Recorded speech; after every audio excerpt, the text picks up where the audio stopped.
Hi everyone, welcome back. I'm Michael Sandler, your host on Inspire Nation. If you've ever wanted to move ahead but don't know how, then do we have the Thriving Through Uncertainty show for you. Today I'll be speaking with a repeat guest, Tama Kieves, freedom ninja, visionary heroine, best-selling author, and the author of yet another fun and favorite book of mine, Thriving Through Uncertainty. And that's just what I want to talk with her about today, about flying past fear and leaping into the unknown.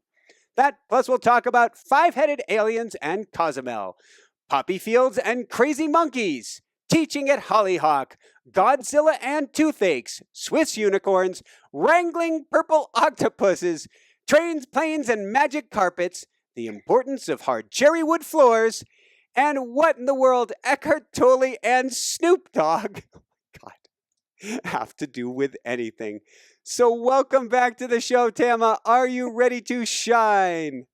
I was born ready, and I'm with you. So yes. Woohoo! All right. I said it off air. I said I would say it on air. You are one of my all-time favorite spiritual authors. And when it comes to helping somebody to get unstuck, to move past that plateau, to keep from feeling that they're falling behind and instead help them to get ahead, you are number one in my book. Woohoo! Number one? Yes. I like that. Thank you. So you are most welcome, and you have lived it yourself. So if we go into Tama Kieves 101, you are a highfalutin, high-paid, Harvard-trained attorney, and what in the world happened? Rumor has it that that was true, yes.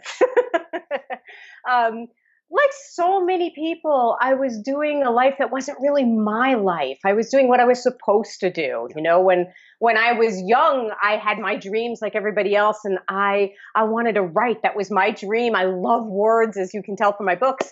But I grew up in Brooklyn, New York. My family's Orthodox Jewish, God help us all.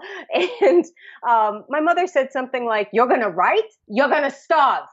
And that, for me, you know, shut down those dreams like so many of us. And I took the safe path instead of the deepest safe path, the path that was in me, the genius that was in me. And so I shut down everything I wanted to do. And I went off to law school and graduated with honors. And I was in partnership track. Yeah. And like so many, many people out there who are successful, I felt meaningless. I felt empty. I felt like there's got to be something else.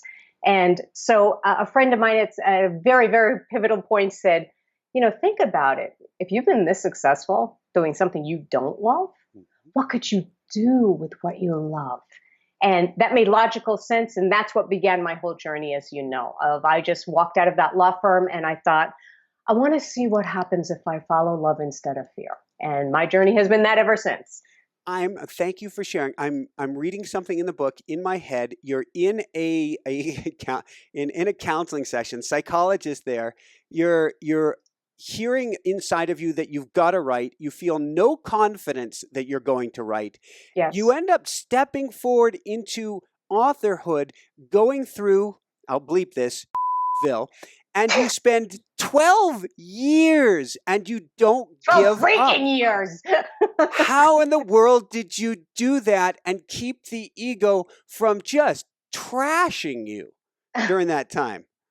Well, if you would know, and you do know, in all of my books, that's all I talk about, is that it is this journey constantly of, do you listen to the love inside you, or do you listen to the fear? Do you listen to that love inside you, or do you listen to the fear? So I am not one of those people that woke up and said, oh my God, I have to be a writer. This is my calling. And I stepped out in confidence and the tulips bloomed and everything worked out and the angels came with white robes. It was not that way at all. I am queen of endurance. I am queen of staying with something no matter what. Because what I learned, I think the biggest thing is because I had done it the other way, you know, of that I had done it the right way. I had done it the success way. I had done the solid, successful path.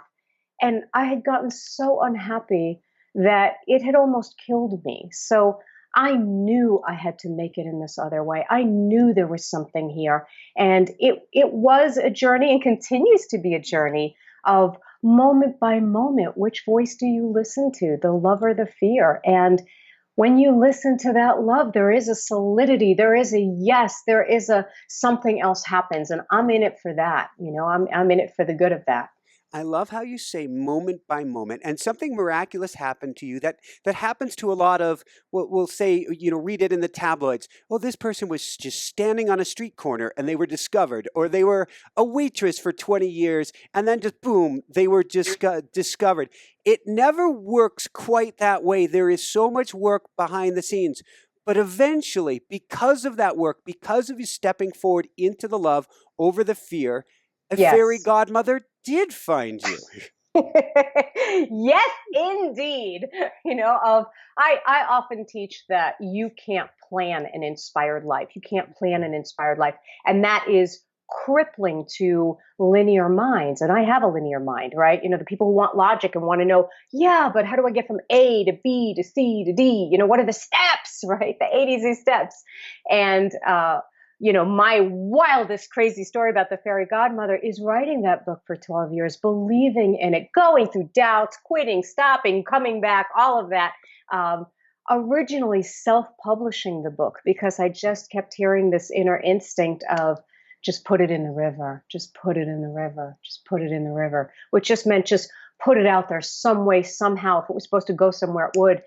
And then 4 months after I self-published, I got that email from the fairy godmother, which was a marketing and publicity person from Random House. And she said, this is the best book I have ever read on finding your calling, finding your dream. I want to get it to a major New York house. She got it to the publisher I dreamed of, Tarcher, part of Penguin, Random House.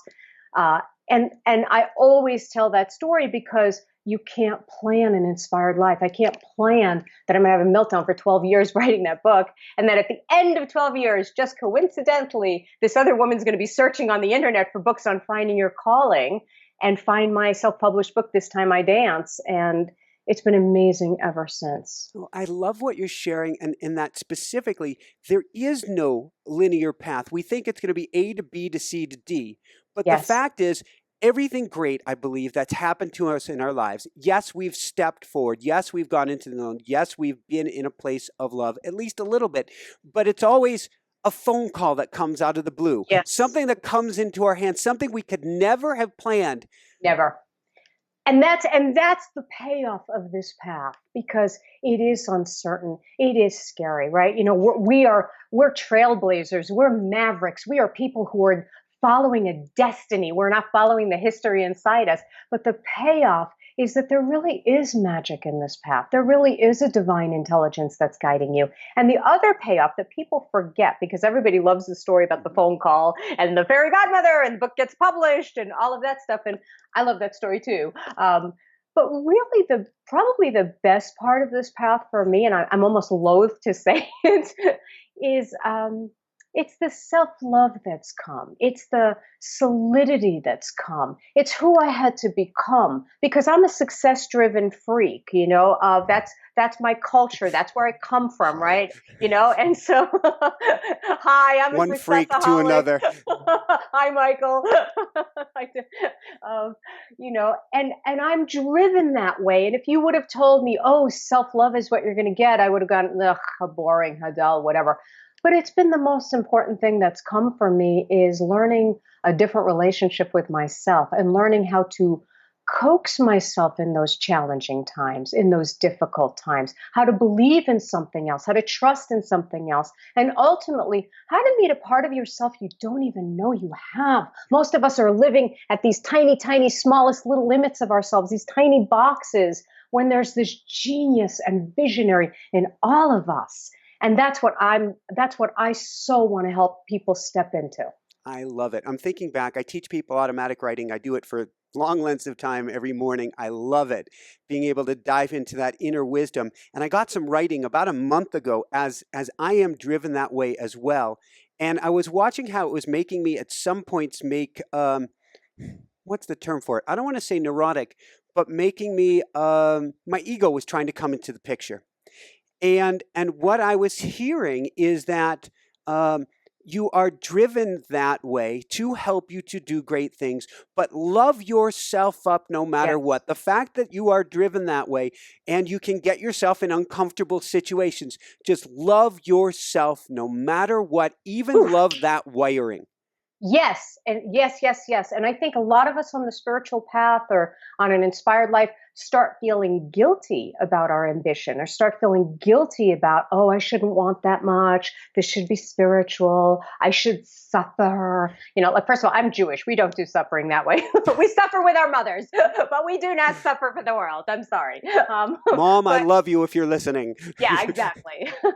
um, but I'm losing my train of thought. Oh, what I wanted to say was that what you just said about that ambition is I have a passage in my second book, Inspired and Unstoppable, Mhm. where I was really struggling with exactly that because if I was being honest with myself, I had these really big dreams and big desires and big fat. I want to be on Oprah. I want this. I want that. Whatever. And part of me was shutting it down, saying, oh, you're so egotistical, you're bloated with yourself now, or you've just watched one too many Oprah shows and now you think you can make it, blah blah blah.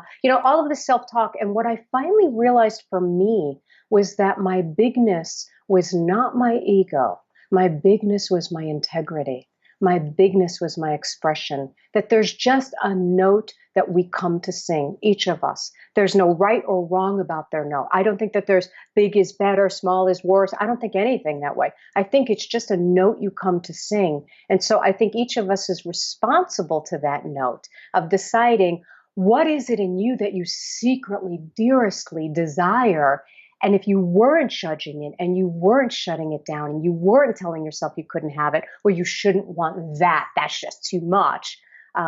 It was a huge shift for me to realize that was my integrity. It wasn't my ego.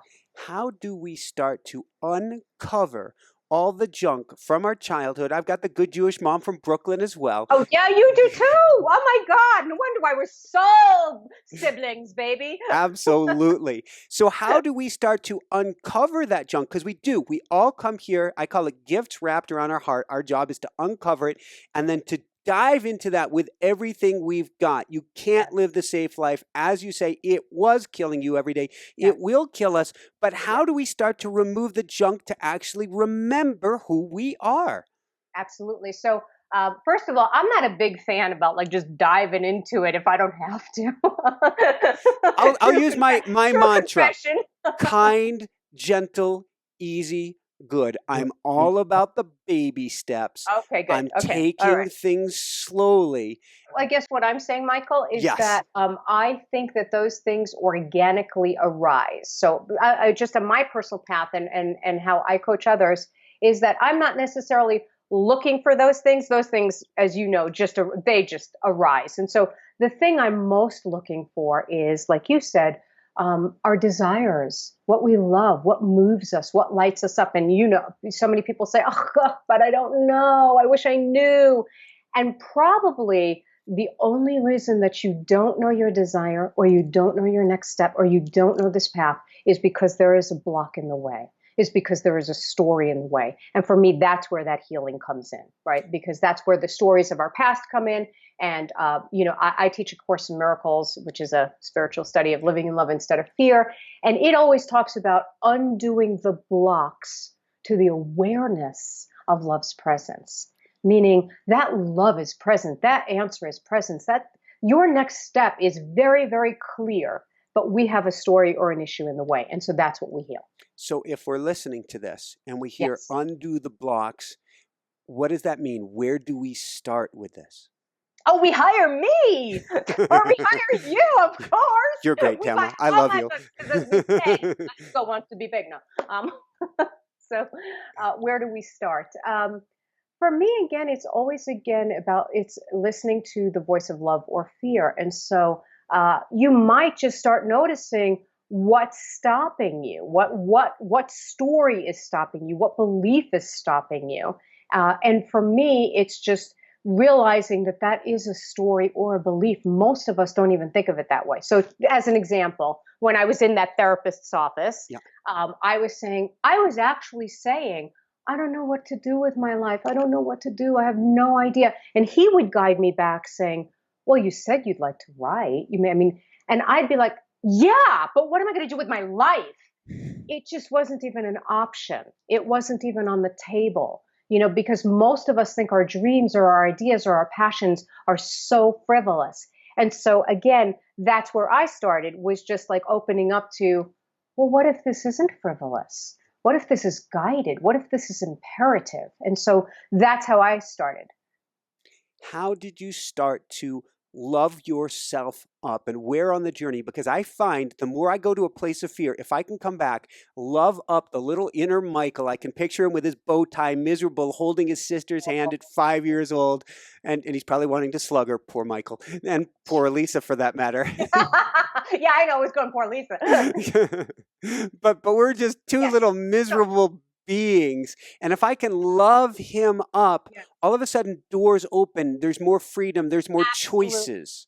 Absolutely. So to your point, I think the highest spiritual path really comes down to loving ourselves. I think that when we love ourselves, that's how we connect to these higher powers, the universe, this creativity, resources that are beyond belief. And so for me, how I do that, there is that I teach a technique called the inspired self dialogues, and it's in my book Thriving Through Uncertainty. It's in Inspired Unstoppable. It's on my website when you download the free gifts. But basically, what it is it's a journaling technique, and I won't go into it, but it's a journaling technique that for me has always been my go-to. Of I write out my fears, I write out my concerns, I write out the horrible things like, oh my God, this was stupid and nobody loves me and I'm never going to make it and blah, blah, blah. I say all the ugly truths that I'm scared of.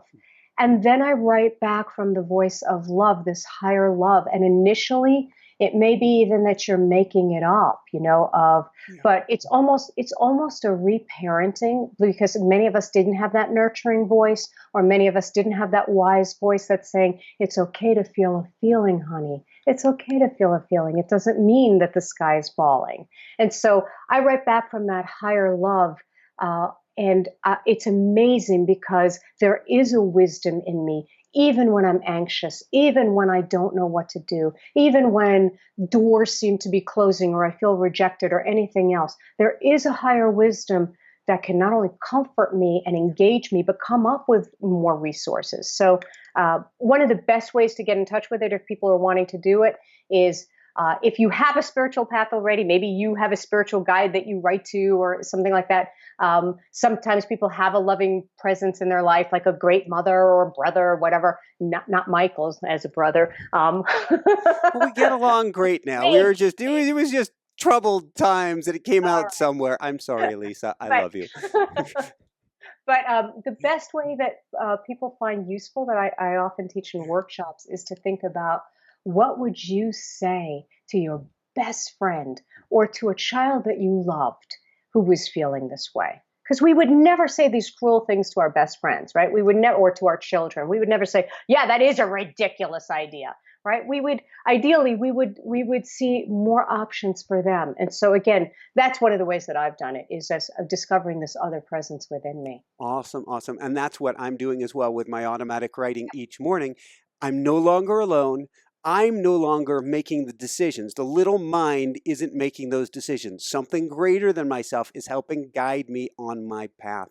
I want to go from there. Let's talk about making choices, making decisions, or important vows. And there's a vow you talk about early in your book, just one of many we could use, but I'm never giving up. What a powerful vow and decision. Yes, yes, and if you've read the book, it came at a really pivotal time of just feeling just one of those moments where the whole world is falling, the sky is falling. I have a friend in the book who's Texan, and she draws, and she's talking about like how when everything goes bad and it's almost biblical, and it's like everything but the locusts, right? And so I just felt like, because what happens with fear is you have one thing happen and then you get into a fearful mind. And the Course in Miracles calls this a detour into hell. You get into one fearful mind, a fearful thought, and then all of a sudden you start seeing everything fearfully. You start thinking, oh my God, how am I going to do this? And oh my God, I'm aging and I didn't do this and I should have done that and this isn't working out. And you spiral. And then you start thinking that all your dreams are crazy. And really what it is one thought. You're one thought away from a shift. You're one thought away from a miracle. And for me, it was one of those most, most pivotal moments of self-love I've ever known, because I really was going down. My parents' house had burned down. It was a lot of tragic stuff. And I saw this place that I loved was also dismantled. We had a little country home and we were there, and that was a wreck. I mean, like, all these horrible things were happening, and I'd just gotten all these rejection letters. I hadn't been a published author yet. And, I'm on this path and this dream that I'm going to be a writer, but every form letter known to man is saying, not really. And it was one of those moments where I was just going down and feeling like, this is too hard. I can't do it. This is just too hard. I can't do it. Or maybe I'm delusional. And something rose up within me that I called like a wrath of self-love, a wrath of self-love. And it just said, I will not let you take me down. I will not let you take me down. And it was just this thing of, I personally don't believe in a devil or anything like that. That's just not my concept. But if I did, it would be the negative voice in our mind that subtly berates us or that distracts us from our true path. And there was something that rose in me that day that just said, no, I will not do this. I will not stop. And that was an amazing moment for me. And I made that vow of, I'm never giving up. I'm just, wherever this takes me, I'm never giving up. That option's off the table now. So it's very freeing. I'm hearing in my head, first off, a recent song, I Will Not Go Down with This Ship. And then I'm hearing from Cool Runnings, a Disney movie from like 20 years ago, about Jamaican bobsledders. I am strong. I am powerful. I am a badass mother who ain't going to take no crap from nobody. And that's our inner voice that we have to say, I ain't going to take no crap from nobody. I'm stepping forward no matter what. Yes. Because part of it, what I realized in that moment is that the greatest tragedy wouldn't be so much that I didn't get a book published or I didn't live my dreams as a writer or become a speaker or a coach or any of those things, the external things. The real greatest tragedy was that I would have stopped myself, that the world wouldn't have stopped me. I would have stopped myself. I would have believed it. Because I think intrinsically in each of us, we know who we are. We know what we came for. We know what we're here to do, even when the world doesn't. And it's our ministry, it's our devotion, it's our healing, our evolution, whatever you want to call it, to stay true to that. That's my life's journey, whether or not it takes off. But that I won't give up and that I won't let go and that I will choose with love every single time, even when it's hard. And that doesn't mean I don't grow. That doesn't mean I don't explore options or take a writing class to become better if that's what I needed or whatever it is. But again, I won't stop myself and I don't want anybody else stopping themselves. Woohoo! Yes. What is the power of taking the next step, even if you don't know, as you've been saying, the exact next step to take? Yes. It's a huge thing because everybody, myself included, we're all waiting for the guarantee. Like if I take this step, will it go somewhere? If I take this step, but Tama, I need to know where this goes. And I'll always be like, well, good luck with that. Go see some psychic then, because what I know is that the next step is the guarantee. We keep thinking we need a guarantee to take the next step, but there's a big difference between the idea in your head, the amorphous idea in your head, versus actually taking that step. Because when you take a step, and a tiny step, I'm not talking about leaping out of a career, leaping out of a marriage, just anything, right? Of like, I'm going to journal today, whatever it is, of when you take the step, when you take that action, it changes your brain chemistry. It changes your cells. It changes the atoms you attract to yourself. It changes your knowing. When I take that step, I know something I did not know before. And or that step then gives me a different vantage point of realizing, maybe it's not this, it's that. It's almost like if you're hiking, I can't see all the way over there from here. I need to take another step and another step. So it's about daring to go in and following that voice, because it may lead you somewhere you had no idea. It may not even be the thing you think. but I promise you that next step is your guarantee. I mean, most of us are looking for a guarantee before we take it. And you take it, you're going to know something else. I love the energy shift. And I'm so, what a brilliant line that it changes our vantage point because it gets us out of unstuckedness. Yes. And to me, there is no wrong step. If there was a Yes. wrong step, because it's all learning, if there is, but there isn't. But if there was, it was just waiting. Yes. And not, yes, there's a Exactly. power of a pause. We'll talk about that, but it's a waiting for that perfect step. Instead, you get out there and now Yes. we're in the flow. Exactly. And I think again, so many of us are again are looking for this linear path. And secretly we're looking for A to B to C to D. And we're also secretly looking to, and then I will get there, the magic there. Yeah. And I will never have to do anything again. I can just coast. Thank you, God. Right. And this an inspired life is it's going to be a life of step after step after step after choice after breath after I mean it doesn't stop. We're always going to be growing, and I know that can sound devastating sometimes. I know like some people are thinking, oh my God, give me Xanax then. You know but for me it's finally because I'm afraid to take steps. I'm a perfectionist, I'm a neurotic, I'm a success freak, right? So I'm afraid like don't make me I don't want to take the wrong step and wait. I don't want to waste my time taking the wrong step, right? And it's helped me to realize, like you said, there are no wrong steps, and I'm going to be growing the rest of my life. It's going to be step after. There's not just one step. There's 10 million of them. There's not just one choice. There's not just one chance to get this right. You have 10 million chances. And so it's like, just let's play. Thank you. And you brought up, you used wasted time. I'm thinking of a relationship years ago that didn't quote work out, but it was a great step on the path. And I remember the girl after this ended with her cheating on me, but throw that in there for fun, saying, I can't believe I wasted the last 3 years with you. There is no waste, is there?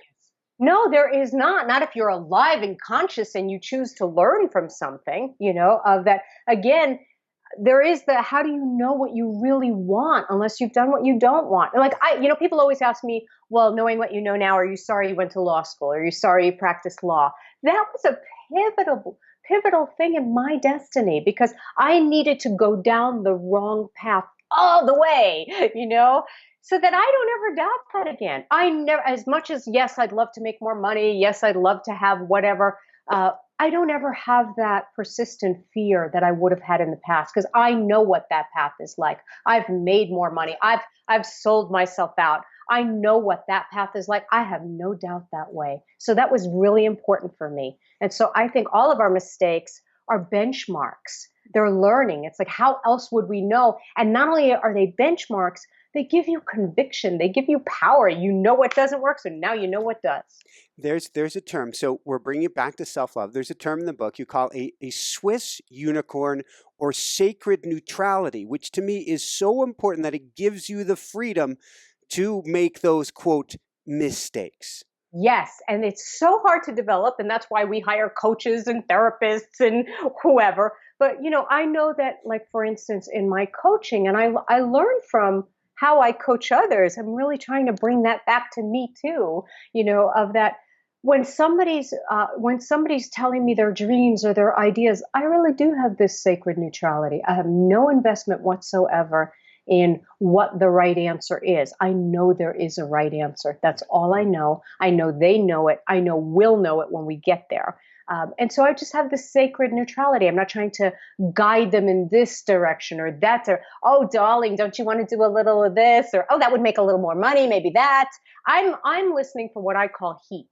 That heat, that energy, like where someone lights up, where the body doesn't lie, the eyes don't lie, the voice doesn't lie, where somebody gets giddy. And so you have to bring that willingness to not know anything, to have no agenda, to have no right answers so that you can hear anything. And so I really try to bring that back to myself too, of that, Tam, all the answers, all the directions are fine. Anything you say is fine. There's no agenda here. What do you really want? And for me, that's how you get to an answer. Thank you. One of the most powerful lines in the book, and perhaps one of the scariest, is one of the most courageous things you can do this lifetime is to allow your life to become great. Yes, yes, yes.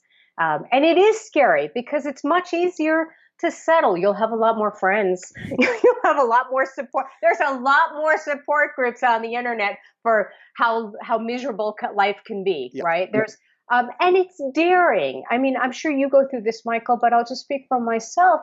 It's daring to become great, and it's daring to be visionary, and it's daring to be a pioneer. There's part of me even now that is uncomfortable with, oh, don't sound too weird now. Tone it down a little bit. Like, okay, it's okay for Michael to wear a pink shirt and mala beads, but don't you be going that way. Like, I'm just, there's some part of me that is always flirting with the next greatest version of myself, which is unfamiliar. It's mutiny to the other part of myself that's always been solid and safe. And I deeply believe that one of my life's callings is to legitimize spirituality and to legitimize creativity and to give this grounding and bones and real power, because I think it is the most important power of these times. But it takes courage. It takes courage to step out on the edge of the what you've been and dare to be great, dare to want to be great, dare to allow greatness to come through you. And again, that greatness is not the ego greatness. It's a higher greatness. It's a higher love. It may be in a direction you don't even choose. I don't know about you, but I didn't choose this. There is nothing in me that said, wow, I want to talk about spirituality or teach a course in miracles. That was not in my repertoire. Like growing up, that was not on the table for my family or for myself. But deeply, it was who I am, and I don't know that until I take that step. So I was going to be a bicycle racer. I raced in Europe. I got hit by my car over there trying to make it to the tour. That was part of my path. And then I reinvented and reinvented again. The only thing, and it comes back to what you were just saying there, is you have to be willing, you have to be brave and willing to be unabashedly, unashamed yourself, whatever that means. Yes, yes. And you don't even know what yourself is sometimes, No. of like, like you discover it along the way where you realize, oh my God, this is who I am. This is what I came for, because there's a feeling or a solidity or something that comes through you. And I think if you're really on this path, ideally you'll be discovering it the rest of your life. You'll be growing into new resources and new powers and new edges of who you are. Because the second we settle and decide, okay, this is who I am, because especially in this path of, if you are an industry leader or a thought leader in the world, or a coach or a speaker, whatever, then there's the tendency to monetize that, commercialize that, get known for this one thing. And the work is still growing. It's for me growing, because if I'm not growing personally, I'm useless to people. If I'm not at my own edge, then I'm useless, because I always tell my students this, is that, when I lead retreats, I'll always tell them I'm still scared. And a lot of them will get depressed, like, oh God, we're paying all this money and she still doesn't have it together. But for me, it's that I'm going to my next edge. I'm going to my next level of greatness. There's always fear in going into that. And there's always love and exhilaration also. I think we often get fear and excitement confused, because to me, fear is excitement without action. As soon as we're stepping forward, a lot of that fear starts to melt away. And that actually becomes, instead of what to stay away from, we of course ask, do I want to touch the hot stove? Do I really want to step out in front of traffic? But that fear can actually be a guidepost forward.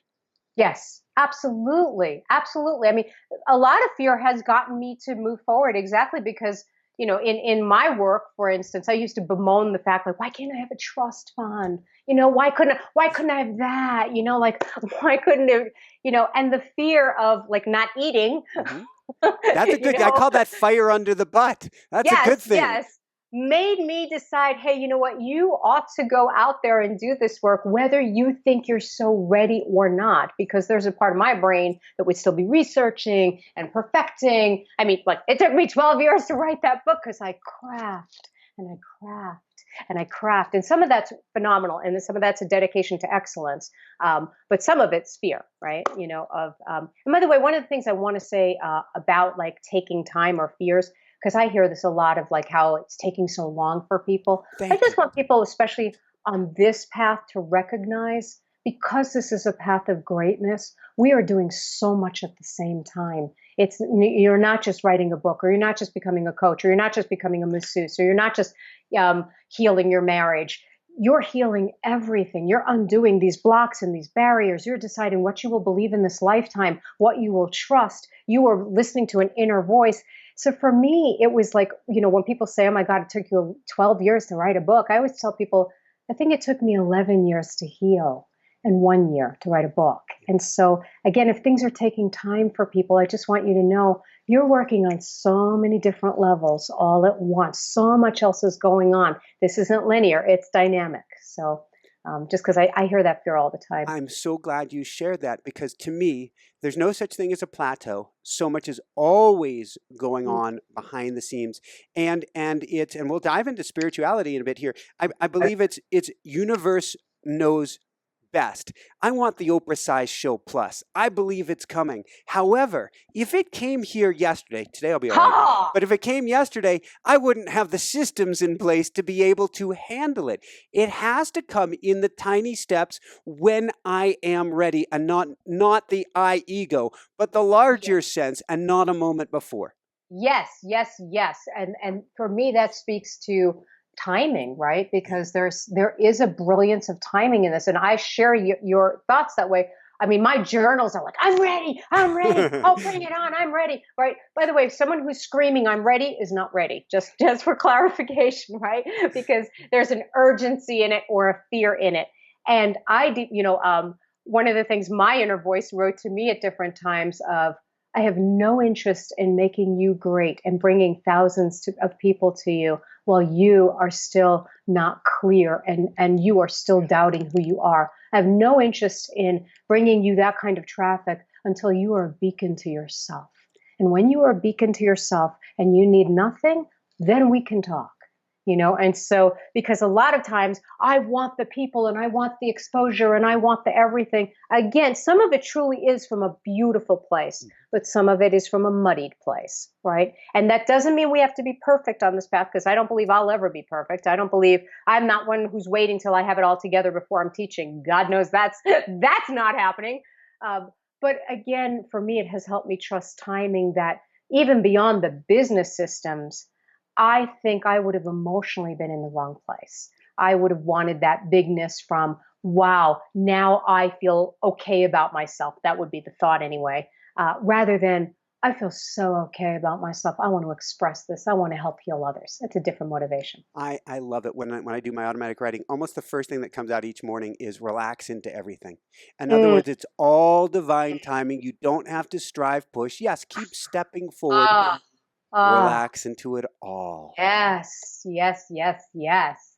And that really is the secret, Michael. The more I go into this path, that is really, for me, has been my secret of stop resisting your current life. Don't be so pursuing the dreams and the pictures that you're resisting what is. Because this is our life. This is the journey. This is the journey of who we're becoming. These are the good times. We think the good times are when the book gets published or when this happens. And the ego will always come up with the next thing and the next thing and the next thing, there's a line in the Course in Miracles that says, if this were different, I would be saved. Oh, if this one thing were different, I would be saved. And it's a ploy to stop you from relaxing right now. Because if we relaxed right now, we know how good it is, and we know who's guiding us, and we know what we have. Yeah. I need a cigarette now. That was good for me.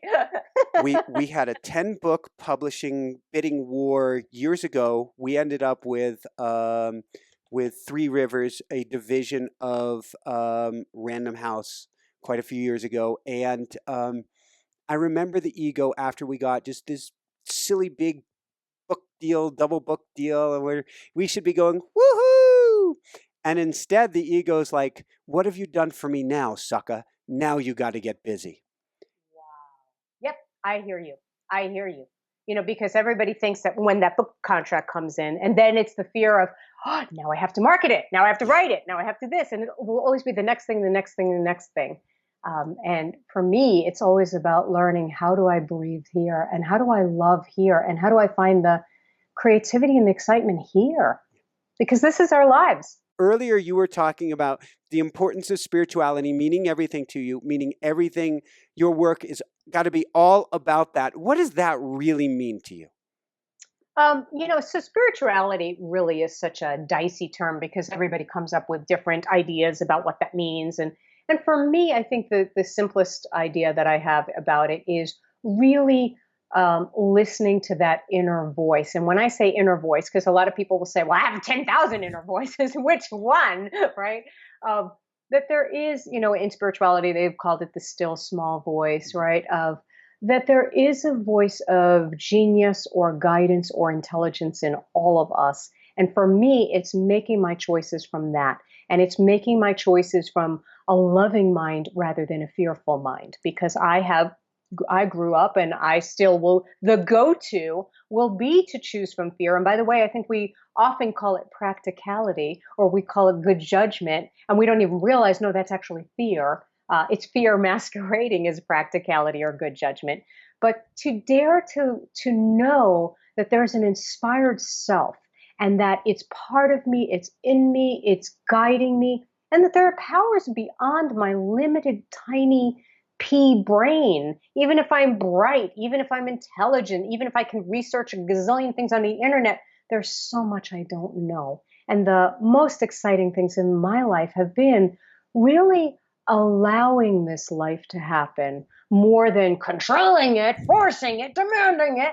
And that's a constant dance for me, right? And so my spirituality is really letting go of that militant self-control, that control freak, and really opening up to inspired powers in my own way. In something that, again, with spirituality or anything like that, it's really, really important to find your own brand of that, or what works for you, because there's so many people who will tell you the path and what's right and what you have to do. And again, I think that there's an intelligence in each of us, whatever we call it. Thank you, Tama. What do you do? And I don't know if you ever experience this anymore. I personally never do anymore. But when you trip and fall and the ego starts to tell you that you're not the good person that you're working on being, becoming, allowing, or going to that place of love. That I'm not a good person, or that I'm too self-absorbed or something like that, or So I'll speak for myself here. Yeah, Everything's going great, or I'm working at things, and something happens. I'm going to call it the equivalent of spilt milk, which actually, if I spilled something as a child, that is still a wounding in me. And all of a sudden, that wiring, that deep groove in the record that I thought I had totally under control, says, you're not a good person, you're a screw up. For example, yes. Not that ever happened. Not yeah. Just hypothetically, someone hypothetically, somebody that happens to people we know. Yes. Friend of a friend of somebody I don't even know. So yes. So the first thing I would say is I think it's supposed to happen. I think it's a good thing that happens, because I think, to your point, we do have these deep grooves of woundings or stories. And I think it's almost like they get cleansed or brought up again and again and again. I have a passage in Thriving Through Uncertainty where I talk about like life being like this video game where you succeeded. You thought you cleaned that one out. You thought you were healed of that one, right? You're done. You paid $8 million to your therapist. You're good now, right? And then the same issue comes up again. And you think, oh my God. And for me, it's the video game where you're now going to the next level of that healing. It's an expansion. It's not a setback. It's an expansion. It's like, can I choose this again? Now with this particular error or this particular situation, can I choose love again? And for me, when you ask what I do, it's really truly about reparenting. It's about like being merciful. There is a part of me that forever feels like a screw up, or that forever feels like I'm never going to get it right, or I'm secretly broken. And I can read all the self-help books in the world. I can write all the self-help books in the world. Well, and that actually is a double. That is a double danger of double something, because then the ego gets on you. You should know better. You should know better. You've been doing this for years. You have thousands of people following you. That's why I'm a big believer in honesty. Imposter syndrome. Right, exactly. That's why I am never going to tell somebody that, oh yes, follow me because I have it all together all the time. For me, I'm always going to be growing. And again, those things when they come up, I think again, it's this opportunity. I don't love that opportunity, but I know that it's a chance to be merciful again. It's a chance to be generous again and to find out, honey, so what's really going on is you're making this mean something it doesn't mean. You're making this mean something. You're making this mean it's the end of the world. You said that one thing to that person and you shouldn't have. And now they know. And oh my God, on the ethers and the vibrations and the everything else. And you're making things mean something that they don't mean. And I believe my spiritual path is it's infinitely generous. So I have the same issues that I write about all the time. My inner voice never says, you dumb shit, you just wrote about that 2 years ago. What is wrong with you? It never says that. It just says, oh, dear one, I'm so glad you're back. I'm so glad you're asking about this again. This is wonderful. You're seeing this again. Let's look at it together. It never judges me. Any voice that judges you is not a voice of spirit. Any voice that judges you at any time is not a voice of higher intelligence. You are not listening to the divine when you're listening to judgment. So that's what I have to remind myself. Thank you. There's something towards the end of the book. You're taking kind of a quote from Carlos Castaneda, kind of a way of being, talking about training in shamanism. A spiritual warrior needs a worthy opponent to help liberate his powers. Yes. And it's exactly what we're talking about here, right? If I didn't fall, if I didn't trip, if I didn't have something I was wrestling with, right, I wouldn't summon those greater powers. Going back to that vow I said, earlier in the interview, right? If I wasn't going down, really going down, I wouldn't have tapped that deeper strength that I didn't even know I had, right? That I didn't even know lived in me and, came up as that wrath of self-love. And so again, I think that this path, the path of a calling, the path of following, thriving through uncertainty, any uncertainty you're going through, that thing that is making you uncertain, that's your worthy opponent. But that thing is here because you are so safe and you have grown so much that now the worthy opponent has come. It's a better tennis player. And it's saying, let's work on this serve now. Let's work on that serve. You can beat everybody else. You can't beat me yet. And when you learn to play me, you're going to learn even greater strength and greater power. So again, anything that's making someone feel uncertain is that worthy opponent. And it's here to summon even greater powers than you know. Because it will take you down unless you choose that love instead of fear. Awesome. And one of the most loving things we can do, you say, do whatever it takes to discover, connect, and deepen your relationship to your inspired self. Absolutely. For me, that is the path. Always, always, always. And usually what that is following what you love or following that teeny little voice of guidance or that little whisper, because it's always guiding you in bizarre places. I have an example of that, of just a quick story of that, because it's just such a good story of how you don't think that you're being led, but you are. This is years ago. I was teaching at Omega, and they do like a sampler night where you could, reach new people or something, right? And so I prepared these really cool handouts, or I thought they were cool, and before sampler night was beginning, I was talking to someone, and me being enthusiastic, I got all lost in the conversation and realized, oh my God, my class was supposed to have started. Oh, no. So I'm racing to the class, and then I realized, oh, I don't have those handouts.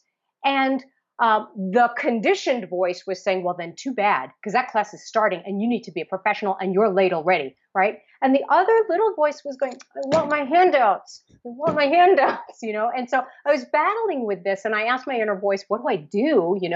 And it just said, follow the love. You want to do that. You want your handouts. Go follow that, right? And so I did it, right? So I told the class I'm going to be back in 5 minutes. I gave them an exercise race to get my handouts.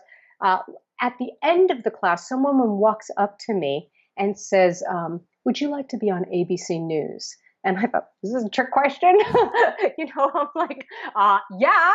And she said, well, I'd really love to have you and blah, blah, blah. And so I asked her later on, like, what made her choose that, right? And she said, well, I was looking at your handout and it had this great bio about you. And I realized who you were. And I thought, oh my God, I need to have this woman. So that was one thing. The other thing was she wasn't even going to come to that class because she thought, oh, I can't go to that class. She had some treatment and she was like, I hate being late to classes, so I'm just not going to go. But because the class started so late and all these people were standing out there, she thought, oh, it hasn't started. I'll come. So I love telling that story because it's an example of something minor or silly like, oh, I want that handout. You are always being instructed. You are always being guided. And it is not what your linear mind says. And it means going against that conditioned voice that, no, you have to be responsible. No, you have to be professional and listening. So going along those lines, and we get to start to wind things down, and I definitely want to do a meditation with you. But yes. You had another experience where you felt called to go on a hiking trip with people who had rejected you from speaking. And that was another example of one thing led to the next thing, led to the next thing, and you could not have possibly planned it. Exactly. And it's something I teach all the time where it is literally these tiny steps. It just takes one little step that will lead to everything. One little step that will lead to everything. It was this situation of I really wanted to get this speaking engagement and they had rejected me. And then I'd found out that they were doing some hiking, camping trip. And I thought, I'm going. And the other part of my mind was like, are you a loser? Oh, come on. These people don't even want you. And just basically, I kept asking that woman, I did a technique I call staying in that conversation, just stay in the conversation, just stay in the conversation. I kept asking her, I really want to speak at this conference because it was one of those things where I knew I belonged there. I just knew I did. And she was like, I'm so sorry, Tama, that those options are gone. The choices have been made. We have no room. There's not even any rooms for you to speak in. All they're assigned to speakers. And so I just stayed in the conversation. I was like, I'll speak in the lunchroom. I'll speak in the lunchroom during lunch. I'll speak for free. I just was so clear. So I just kept, this poor woman is just trying to eat her baked beans thinking, oh my God, let's get rid of this woman. But I just kept doing that. And finally she from a place of love. And you were, it was exactly. Thank you. Yes, it was from a place of love. And I was also being respectful. I do have good people skills, but I just kept throwing out another option of, well, I could do this or I could do that. Anyway, the long story short is she then not only found me a room, they ended up having me. They ended up filming me because they had some video crew or whatever, and they decided to film my workshop. They ended up paying me. She decided, you know what, we can't not pay you. So she paid me. Somebody there saw me speak, invited me to another conference. Somebody there saw me speak, invited me to another conference. And I love tracking these things in my career because it's fun. Like, I just love seeing that. It's still going on and on and on. And it was just from one tiny step of go on that hike. So I'm really wanting people to follow that voice. You have no idea where it's going. Awesome. So on that note, and speaking about handouts and following the voice, what one homework assignment would you give people today? Taking my coaching hat, Tama, putting it on you. What homework assignment do you want to give people today? I guess since we were talking about the inspired self dialogues, and that's my go-to assignment, It's like, there's probably something that came up for somebody as they're listening to this about something they're dreaming of or want, or a story that's in the way. Like, yeah, well, she could do that because blah, blah, blah. And he could do that because da, da, da. So there's some resistance or fear that maybe come up. What I'd ask you to do is write out that fear, write out that resistance, write out what you really want, and then the resistance to it, and then write from that self-love back. What does that say? And dialogue back and forth, by the way, right? So, like my loving voice will say, choose peace. It's good. You're, all is well. I dialogue back like, it is not well. I am scared. In the ethers, maybe it's well, but down here it's scary, right? So I dialogue back and forth and have a real relationship. Beautiful, beautiful. What's a win list? A win list is one of my favorite techniques that I assign to people, just because I work with so many entrepreneurs and visionaries and leaders, and we're so ambitious and we're so focused on what we haven't done, what we should have done, what we could have done, where we're not. A win list is I ask you to write like 5 or 10 things that are wins, right? That the things that you have done, the things that are moving forward. And even more than that, even more than the tangible or physical things, I want you to write the internal things that you're likely to forget. So I always give the example, for instance, of if you usually wake up in the morning and you're depressed for 30 minutes, but this morning you were only depressed for 15. I put that on your win I love list it. because you're never going to remember that, right? And to me, that's the heroic moment. I don't care what you succeeded in the world. I care what you succeed inside, right? And so I want people writing the wins of I was kinder to myself today, or I started to speak the truth to my husband. I wimped out, but I started, so that goes on a win list. So the more that you build what you focus on in your mind, the more that you build these focuses, the more that you're training your brain to look at what's working, what's happening, what's moving, how I am being supported. Because if I'm not training my brain forward, it's automatically just going into debilitating thoughts. Thank you, thank you, thank you. On that note, Jessica, my wife, producer, always wants me to ask, my everything for that matter, what advice would you give parents to help their kids today? Wow. Again, it's the same advice I'd give anybody, which is somebody's dreams or desires, they're not frivolous. Don't dismiss them right off the bat. They're clues, they're energy, they're codes, they're something, right? And so, you know, have that sacred neutrality a little bit, right? As your child is saying, I want to be a ballerina, I want to be a rap star, I want to be a this, I want to be a that, right? Of let them go through that a little bit. Let them really hit their strength and their stride and their energy, because if they hit their stride and their strength and their energy, it will lead them to the practical. It will lead them to something that's really powerful. It will lead them to a greater strength that can withstand any rejection, any problem on this earth. And so we want to give them that win. We want to give them that support for what they love. And let's not put our own fears on them, right? Let's not put our own limitations. Like we have to heal ourselves in order to heal them. Woohoo! Yeah. On that note, what brings you the greatest happiness, or what I call the woohoo factor? The woohoo factor. God, what brings me? It depends on which day of the week it is, but I'm a slave to creativity. I really am. It's like when I'm writing and it's taken off, it's like heroine of the mind. It's like, oh my God, I am a god. Just like I love when my writing is really on fire, or my speaking is on fire, or I'm really connecting with somebody. That to me is just oneness, or just it puts me in my skin in a way that I have never been in before. It's like it ends the loneliness, it ends the despair. It's just there's something there. So like people always say, well, what do you do for fun? That's what you do for a living. And it's like, I know, I'm kind of a one-track person. This is fun for me. So that means you're on path. You are it means on I'm on the track. path, right? Exactly. I don't need something else. So yeah. On that note, if people want to get inspired, they want to find their own path, they want to go down in this direction and find out more, where can people go to find your latest programs and to find out more? The best place, of course, is my website, tamakieves.com, tamakieves.com. And you can download, we have a really great Thrive guide. It's a way to end fears. And it's just a little sampling of a lot of things I do, like some guided meditations and all kinds of fun stuff. And it's free. It gets you on the newsletter, because that way, if I'm speaking in your area and you want to come to a workshop, you can do that. I have a lot of online programs. I have my Inspired and Unstoppable Life Tribe, which is many of us who are daring these maverick lives that want support consistently. I have meditation programs. I have all kinds of fun stuff. So tamakieves.com is the best place. Of course, social media, Facebook, Twitter, all that good stuff. And so I really want you to join me, though, because I do believe that inspiration is continuous. It's a practice. You get inspired, you lose it. You get inspired, you lose it. And that's why I think if you resonate with me or somebody else, follow them, stay in that tribe, because again, it's just, we're doing this together. I love it. So if you didn't catch Tama Kieves,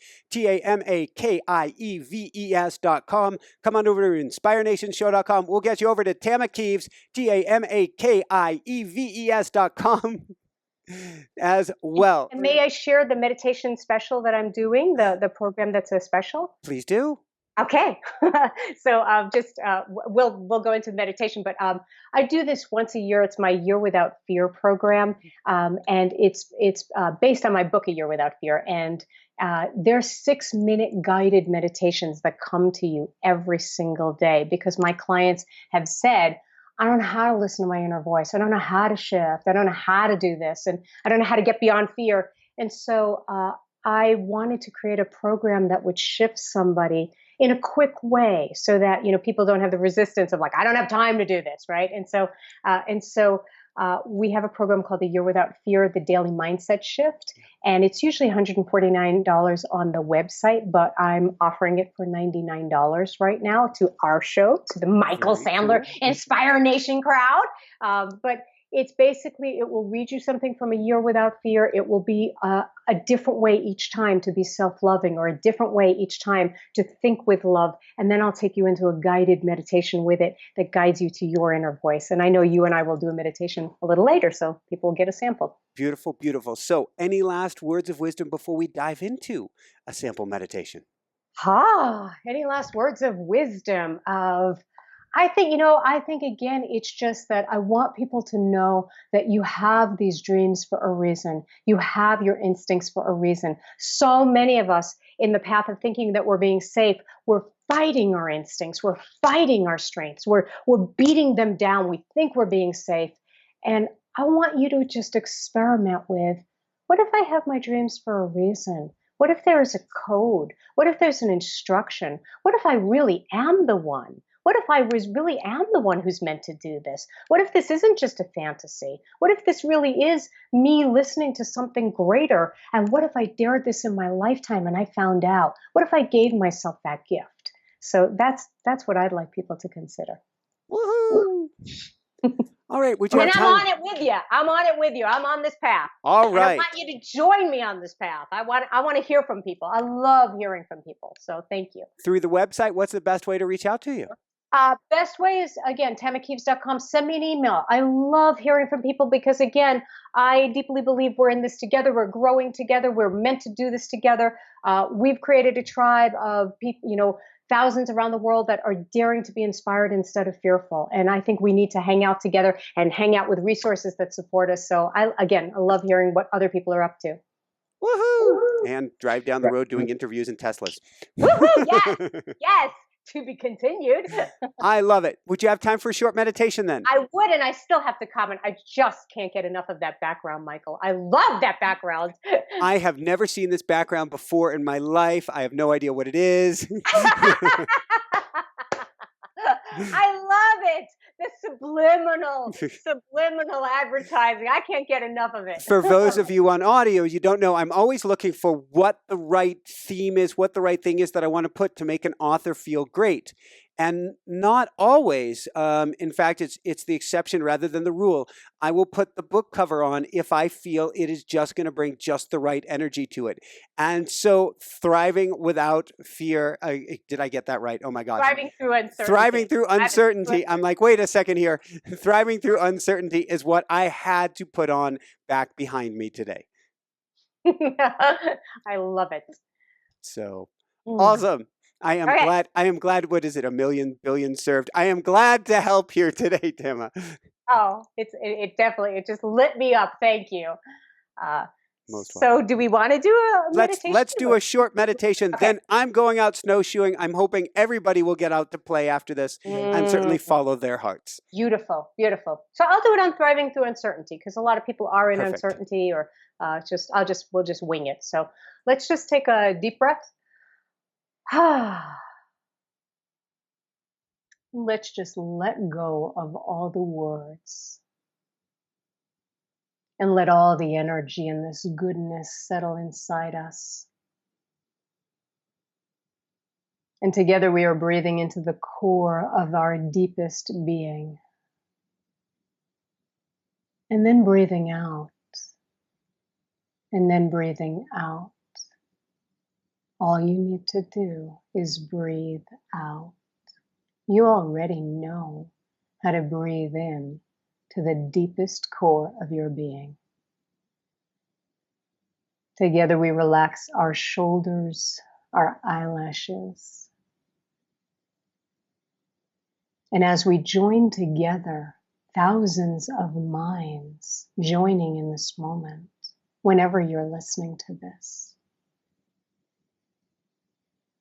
we allow ourselves to rest, to enter the deepest freedom that we've known, perhaps all day, perhaps all week, perhaps ever. And breathing in and breathing out. And together we are co-creating a safe and a sacred space. We are co-creating a safe and a sacred space. We are starting over in this very moment together. Wherever you are, breathe it in. If you're excited, if you're uncomfortable, if you're tired, whatever uncertainty is in your life right now, together we are doing this together. I am breathing in to my strength. I am breathing into my acceptance. I am breathing into my knowing. I am breathing into my inner voice. There's nothing I need to do. There's nothing that I need to do. There's nothing that I need to do. There's no particular way I need to be. Again, just breathing, letting go, and knowing in this moment, even if your mind resists, I am loved. I am safe. I am loved. I am safe. I am guided. As of this very moment, everything is about to change. As of this very moment, everything is shifting. As of this very moment, together in this moment, we are connecting. And we are opening to the highest love, the highest voice of intelligence, the beginning of magic. So for one moment more, let yourself just rest. I am opening. I'm opening. I'm willing now. It's beginning now. I'm accepting now. I'm receiving now. It's starting now. And if there is any image that wants to come to you, or word, or feeling, as you ask yourself, as you ask your inner teacher, your heart, your love, what would you have me know right now? What would you have me know?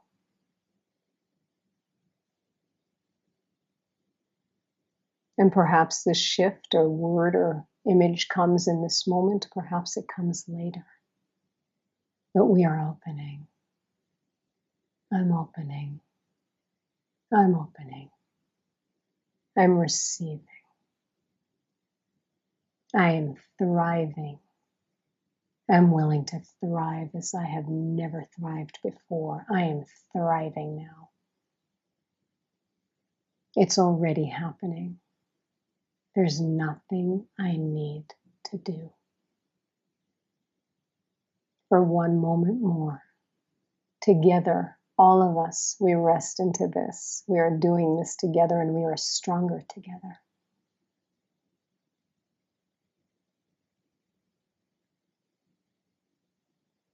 And then when you allow your mind to begin to return, know that you have set this in motion. We have activated this in motion.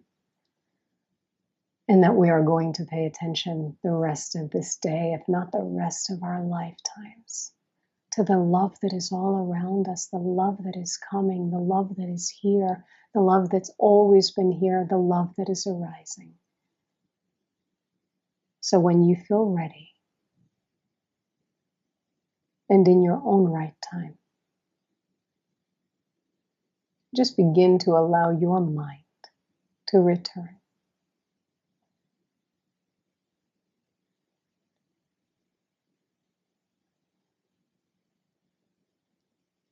Mm. Thank you. Thank you. You. Woohoo! Woo, woo.